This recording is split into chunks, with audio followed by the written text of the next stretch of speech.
The supply of food we import, Madam Speaker, is becoming increasingly insecure because of the breakdown in our climate. You can't grow food in a drought situation. You can't grow food when you're flooded out.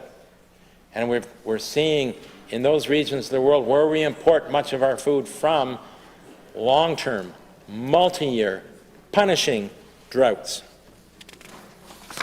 We have to make the decision that we will develop the capacity to feed ourselves in this region. But does this budget say anything about increasing food self-sufficiency, moving us down that road to food self-sufficiency in this province? No, it does not. The emphasis in agricultural policy of this government remains on expanding the production of our farmland to grow the exports of agricultural commodities, cash crops, rather than feeding ourselves.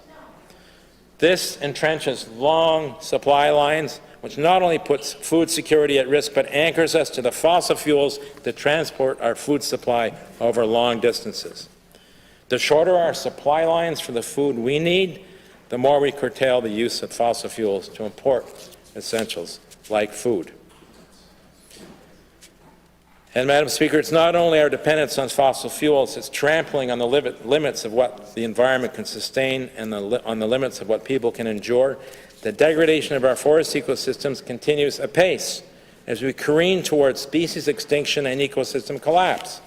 The Department of Natural Resources doesn't even know what shrubs and plants inhabit the forest blocks that they permit the big forest companies to clear-cut and then convert them to softwood plantations. They have no clue. How are you supposed to conserve biodiversity when you don't know what you've got until it's gone, as Joni Mitchell once sang? It's why a dozen forest ecosystem types in New Brunswick are now officially at risk of vanishing from the face of the earth. This budget is silent on responding to the biodiversity crisis. You could say it's a silent spring this year all over again, Madam Speaker.